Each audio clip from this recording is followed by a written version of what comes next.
gumaysidiid ayaanahay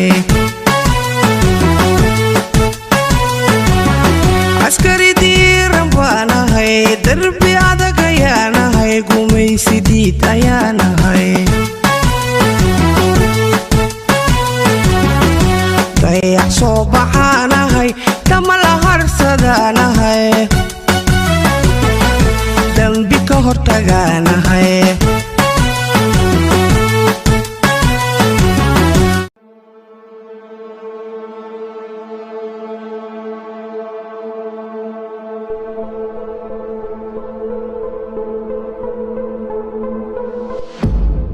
dagaalkii qaboobay ee dunidu waxa uu Soomaalida ku reebay raad ballaaran oo ilaa maanta saameyntiisu ka muuqato sooyaalka Soomaaliya 1977kii dagaalkii dhex maray Soomaaliya iyo Itoobiya ayaa ugu xoog badnaa waxyeeladii dagaalkaasi ku yeeshay Soomaalida xilliga wax taageerada Soomaalidu kama helin caalamka taa beddelkeeda quwadihii adduunka iyo dawladaha ay xulufaysteen ayaaba isu kaashaday inay jabiyaan awoodii Soomaalida barnaamijkan waxaanu ku soo xigan doonaa 3 sarkaal oo Raashiyaan ah oo ka waramaya dagaalka iyo qaabkii uu dhacay saraakiishaasi waxay warsiiyeen TV-ga RT ee Russia halka u dambeysana waxaanu idigu maqashin doonaa General Maxamed Cali Samatar oo soo koobaya shaxdii Soomaalidu ay ku gashay dagaalkaas laakiin ciidankii libaaxi geeska Afrika la baxay bisad baa ka soo saaray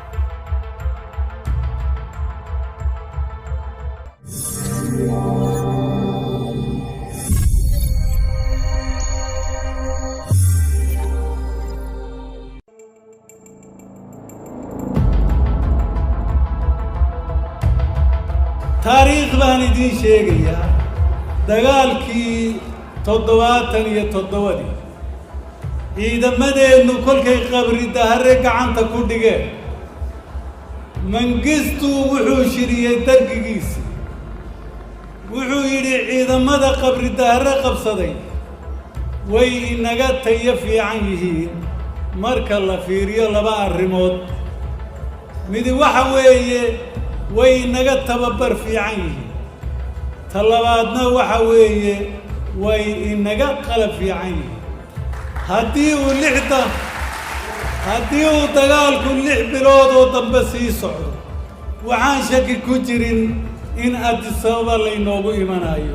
oo ciidankaasi inoogu imanayo waxa keliya aynu kaga fiicannahay waa ciidamada cirku yidhi ciidamo cirna dulma qabsada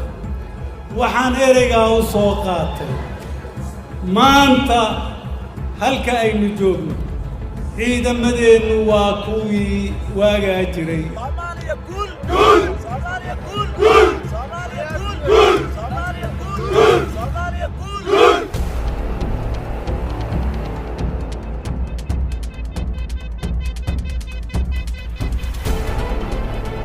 xilligii uu socday dagaalkii qaboobay ee dunida midowga Soofiyeedka iyo Mareykankuba aad bay u daneynayeen mandaqada istiraatiijiga ah ee geeska Afrika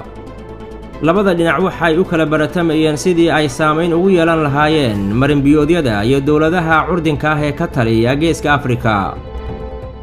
Soofiyeedka waxa walwal gooni ah ku hayay Masar oo gacantooda ka baxday bartamaha 70aadkii ee qarnigii tagay Ruushka waxa fursad weyn u ahayd inuu saldhigyo ka sameeyo geeska Afrika si uu xukumo dhaqdhaqaaqyada marinbiyoodka Baabul Mandab bariyaha waxaa khilaaf soo kala dhex galay Itoobiya iyo Soomaaliya iyagoo ku muransan dhulka Ogaadeenaya Ruushku waxa uu isku dayay inuu dhexdhexaadiyo labada dhinac umuurtoodana waxa uu loo xil saaray wadanka Kuuba oo soo saaray qorshe oranaya maamul wadaag ah oo federaal ah loo sameeyo Soomaaliya iyo Itoobiya ama hal raadsho qorshe kale oo lagu demin karo xaaladdan faraha ka sii baxaysa ee labada dal u dhaxaysay bishii Juulaay 1977kii waxaa bilaabmay dagaal culus oo labada dhinac ah Raashiyaanka waxa uu muuqatay in aysan dhexdhexaadin ku guuleysan karin caalamkuna wuxuu u haystay in Itoobiya aan lagu faragelin karin dhulka Ogaadeenaya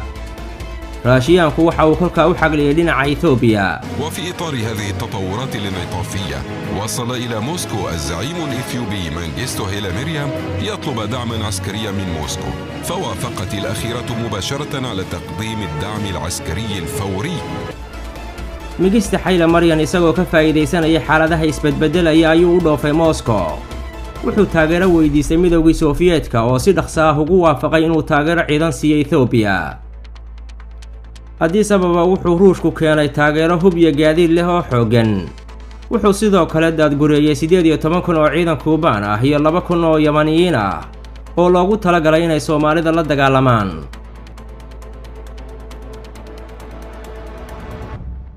Soomaalidu iyagoo awoodooda kaashanaya ayay sabaabuleen oo dagaalkii galeen durbana waxay guula ka soo hooyeen safafkii hore ee dagaalka waxayna ku sii siqeen 3 meelood oo hal meel dhulka Ethiopia aaminsanayd inay leedahay sida uu sheegay General Maxamed Cali Samatar ciidanka Soomaalidu xilliga tiradoodu waxay ahayd 50,000 ilaa 100,000 oo ololihii dagaalka lagu qoray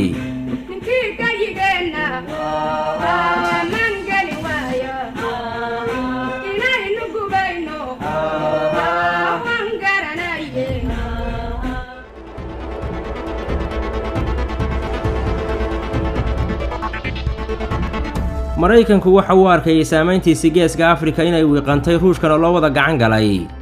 markaas ayuu isagoo adeegsanaya Sacuudi Arabiya oo ay xifil wadaag ahaayeen waxa uu Sacuudiga u soo jeediyay inay taageero lacageed oo dhan 400 oo milyan ay siiso Soomaaliya isagoo adeegsanaya hantida Khaliijka Maraykanku waxa uu ka shaqeynayay in Ruushka iyo Kuubaankuba ay ku jabaan dagaalka Sacuudiguna waxa uu ka baqayay in Ruushku uu ku soo laba kacleeyo haddii uu dagaalka guulka la soo baxo وعندئذ قرر الأمريكيون التأثير على الوضع باستخدام البلدان الحليفة لها في المنطقة وأصبح على المملكة العربية السعودية دفع فواتير الدعم العسكري الأمريكي للصومال في حربها ضد إثيوبيا وكانت الولايات المتحدة تراهن على إغراق السوفييت والكوبيين في المستنقع الإثيوبي بأموال خليجية General Staff Minister oo ka mid ahaa saraakiishii hogaaminaysay dagaalkii xulafada ayaa sheegay in Etoobiyaanku xilliga aanayba lahayn khibrad dagaal oo xataa aanayba aqoon buuxda u lahayn sidii ay u isticmaali lahaayeen hubkii ay haysteen marka laga reebo 2 batalyan oo hore uga qayb galay dagaalkii Kuuriya xilligaasna uu Maraykanku tababar siiyay باستثناء إعداد كتيبتين خاصتين midowgii Soofiyeedku waxa uu tababaro u furay ciidankii Etoobiyaanka waxaana furintii dagaalka galay 18,000 oo askari oo Kuubaan ah hore Ethiopia waxay u haysatay dayuurad miig ah oo Maraykan ah waxaana Moscow laga keenay 225 dayuuradood oo nooca dagaalka ah kuwaas oo rubuc saac uga soo hoobanayay garoonka Addis Ababa waxa kale oo tababar socday gawaadhida dagaalka noocyada hubka ee kala duwan iyo askar dagaal oo inta Moscow laga keeno Yemen shidaal laga soo siiyo dabadeedna ka degayay wadanka Angola sarkaal kale oo Raashiyaan ah oo goobta dagaalka ka qayb galay ayaa isaguna wuxuu leeyahay وبحسب شهادة أحد المشاركين في معركة أوغادين الرائد فيكتور كوليك فإن الأثيوبيين ما أن رأوا دبابات صومالية حتى فروا هاربين ciidamadii aan hogaaminaynay ee Etoobiyaanku markii ay arkeen ciidankii Soomaalida ayay dib u ruqansadeen markaas ay atro nagu cadaatay Kuubaankii iyo saraakiishii Ruushkana way aamini waayeen waxaa taa ka darnaa Soomaalidu waxa ay nagu garaacayeen gantaalihii aanu siinay iyo tababarkii saraakiisha Soofiyeedku siiyay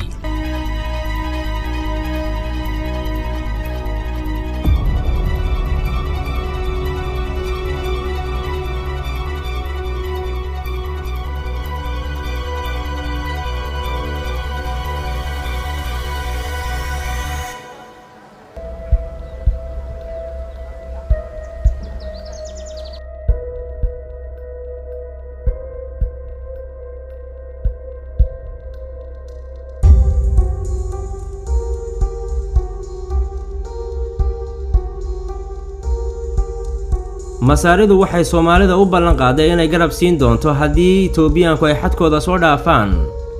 laakiin taasi ma ay dhicin General Maxamed Cali Samatar ayaa dhinaca Soomaalida hogaaminayay isagoo koobaya qaabkii dagaalka ay u waajaheen wuxuu yiri ciidana isma lahayn ciidanka Ethiopia ciidan isur taagi karo ayaa Afrika ay leedahay cidna kuma fikiraynin marka laakiin ciidankii libaaxi geeska Afrika la baxay bisad baan ka soo saaray muddo bilooyin aan badnayn haddaanan loo soo gurmanna dibadda aan looga soo gurmanin ودولة واوين يو عيدما بدن coalition عيدما isbahayστay badan ayaan u soo gurmana xaaladda intaa waa ka duwanaan lahayd dagaalkaas waxba yaanan ku dheeraanin hase yeeshee markaan xuso goobihii ugu muhiimsanaa waxaa ka mid ahayd jigjiga ciidan xoog leh Etoobiyaanka markaa uu u joogay ciidamadooda taankiga ayaa fadhin jiray sideedana waxay leedahay jigjiga difaac adag oo dabiici ah buuraaley weeye markii difaacaas la abaabulo la qodo way la yaqaanaa sahal laguma mari karo isma ayan lahayn Etoobiyaanka karamardha ayay jiiri karaan Soomaalida oo muddo gaaban ku jiiri karaan isma ayan lahayn dagaalka jigjiga aad buu runtii u adkaa u qallafsanaa daan xusuustayda dib ugu noqdo 14 casho ayuu nagu qaatay jigjiga inaan ka takhalusno jigjiga waa dhaafnay waa la wada ogyahay harar markaan marayno ayaa ay noqotay inaan ka soo oo ciidamo kale iyo awood naga badan ay soo gashay meesha lagama maarmaan ay noqotay marka inaan ka soo saaro ciidamada madow dagaalkaas oo khasaare badan keenay waxaa ku hordamay labadii awoodood ee adduunka ee xilligaa jiray wuxuu ahaa dagaal ballaaran oo khibrada dagaalku ay ku tilmaamaan inuu ahaa dagaalkii saddexaad ee adduunka marka loo eego inta dowladooda si toos ah iyo si dadbanba uga qayb galay dagaalkaas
maanta oo la joogo Soomaalida waxaa la gudboon inay dib u dhistaan ciidankoodii si ay marlabaad saaxadda siyaasadeed ee Geeska Afrika ugu soo noqdaan